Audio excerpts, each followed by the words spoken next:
ઓમ શ્રી ગણેશાય નમઃ. બોલો શંકર ભગવાનની જય, બોલો ગણપતિ દાદાની જય. તો ભક્તો, આજે ગણેશ ચતુર્થી, સંકટ ચતુર્થી એટલે આપણે ગણેશજી ભગવાનની કથા વાર્તા કરીશું અને ગણપતિ દાદાને આપણે રાજે કરવાનો પ્રયત્ન કરીશું. તો આ કથા તમે પૂરેપૂરી સાંભળજો અને આ ચેનલમાં તમે જો નવા હોય તો આ ચેનલને તમે સબસ્ક્રાઈબ કરી દેજો, જેથી કરીને આવનારી બધી કથા તમારા સુધી પહોંચે અને બધી કથાનો લાભ મળે. અને ભક્તો, આ કથા બીજા હરિભક્તોને પણ શેર કરજો, જેથી કરીને આ કથાનો બીજા ભક્તોને લાભ મળે અને પુણ્યની પ્રાપ્તિ થાય. આવો હવે આપણે જાણીએ ગણપતિ દાદાની આ કથા. બ્રહ્માજી કહે છે, હે મુને, જ્યારે વિકૃત સ્વરૂપવાળા ગિરિજાપુત્ર ગજાનન વ્યગ્રતા રહિત થઈને જીવિત થઈ ઉઠ્યા, ત્યારે ગણનાયક દેવોએ એમનો અભિષેક કર્યો.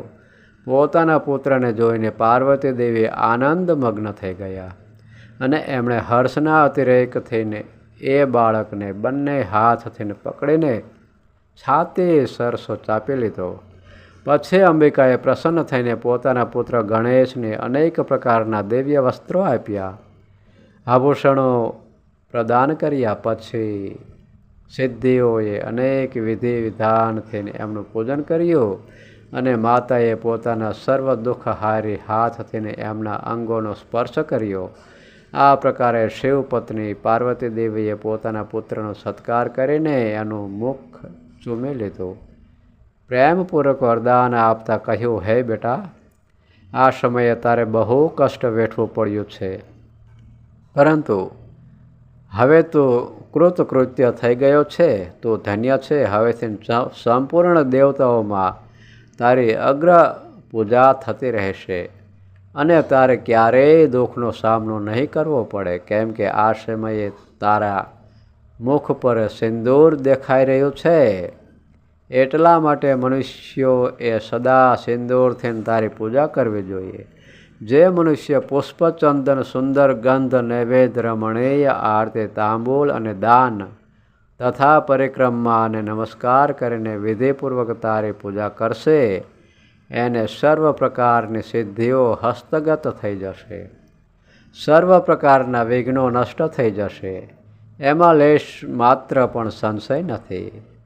બ્રહ્માજી કહે છે, હે મુને, મહેશ્વરી દેવીએ પોતાના પુત્રને આમ કહીને એને નાના પ્રકારની વસ્તુઓ પ્રદાન કરી પુનઃ એનું અભિનંદન કર્યું.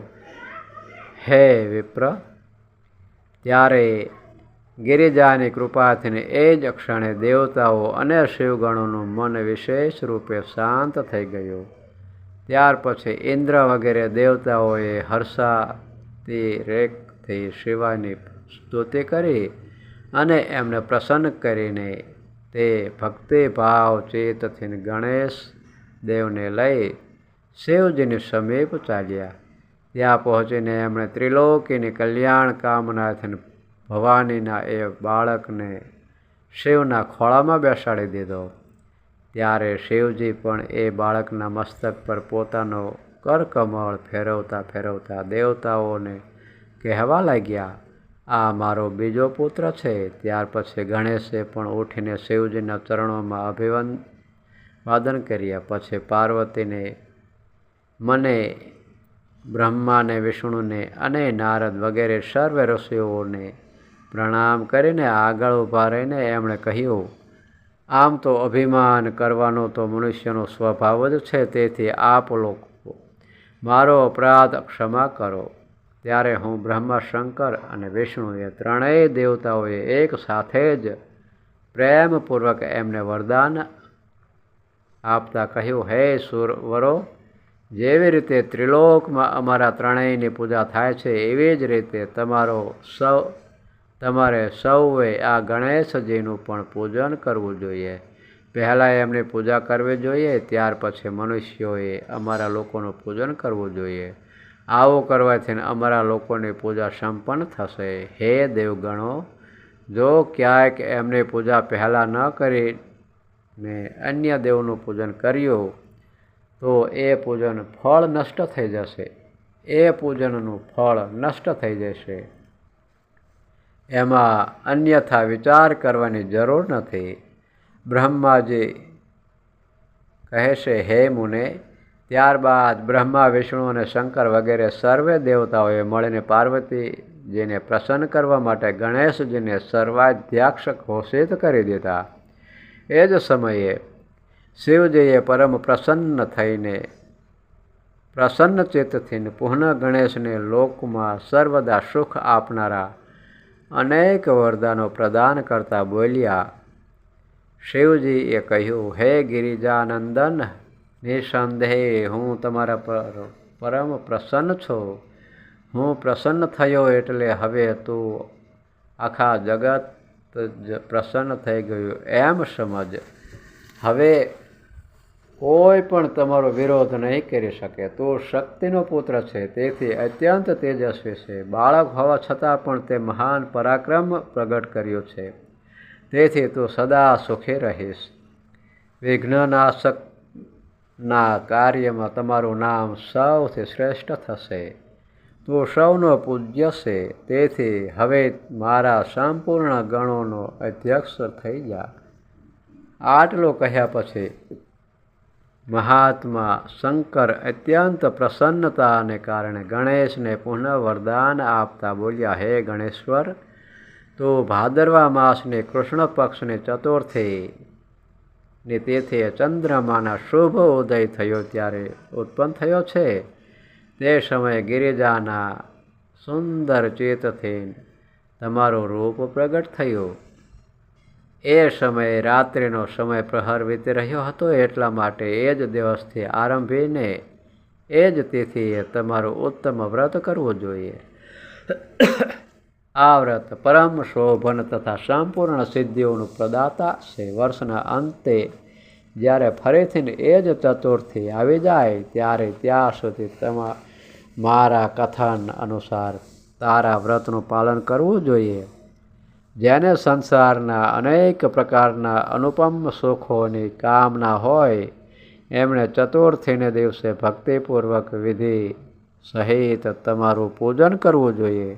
જ્યારે માગસર માસની વદ ચોથ આવે ત્યારે એ દિવસે પ્રાતઃકાલે સ્નાન કરીને વ્રત માટે બ્રાહ્મણો સામે નિવેદન કરવું જોઈએ. પૂર્વોક્ત વિધિ પ્રમાણે ઉપવાસ કરવો જોઈએ. પછી ધાતુની, મુગાની, શ્વેત મદારની અથવા માટીની મૂર્તિ બનાવીને એની પ્રાણ પ્રતિષ્ઠા કરવી જોઈએ અને ભક્તિ ભાવથી વિવિધ પ્રકારના દિવ્ય ગંધ, ચંદન અને પુષ્પોથી એની પૂજા કરવી જોઈએ. આથી ફરીથી રાત્રિનો પ્રથમ પ્રહર વીતી ગયા પછી સ્નાન દુર્વા દલથી ધરો પૂજન કરવું જોઈએ. આ દુર્વા જળ રહિત 12 આંગળ લાંબી અને 3 અંગૂઠીવાળી હોવી જોઈએ. એવી રીતે 101 અથવા 21 દુર્વાથી એ પ્રસ્થાપિત પ્રતિમાની પૂજા કરે. ત્યાર પછી ધૂપ, દીપ અને અનેક પ્રકારના નૈવેદ્ય, તાંબૂળ, અર્ધ્ય અને ઉત્તમ પદાર્થોથી ગણેશની પૂજા કરે અને સત્વન કરીને એની આગળ સાષ્ટાંગ પ્રણામ કરવા જોઈએ. આમ ગણેશની પૂજા કર્યા પછી બાલચંદ્રમાનું પૂજન કરે. ત્યારબાદ હર્ષપૂર્વક બ્રાહ્મણોની પૂજા કરીને એમને મિષ્ટાનનું ભોજન કરાવવું જોઈએ. બ્રાહ્મણો જમી રહે ત્યાર પછી પોતે પણ મિષ્ટાનનો જ સ્વાદ ગ્રહણ કરે. પછી ગણેશનું સ્મરણ કરીને પોતાના બધા નિયમોનું વિસર્જન કરી દે.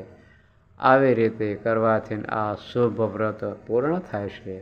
બેટા, આમ વ્રત કરતાં કરતાં જ્યારે વર્ષ પૂરું થઈ જાય ત્યારે વ્રત કરનાર મનુષ્ય આ વ્રતની પૂર્તિ માટે વ્રતોત્થાપન કાર્ય પણ સંપન્ન કરવું જોઈએ. એમાં મારી આજ્ઞા અનુસાર 12 બ્રાહ્મણોને ભોજન કરાવવું જોઈએ. ઉત્થાપન માટે વ્રત રાખનાર માટે એ જરૂરી છે કે તેણે એક કલશ સ્થાપિત કરીને એની ઉપર તમારી મૂર્તિની પૂજા કરવી જોઈએ, એટલે કે ગણેશજીની.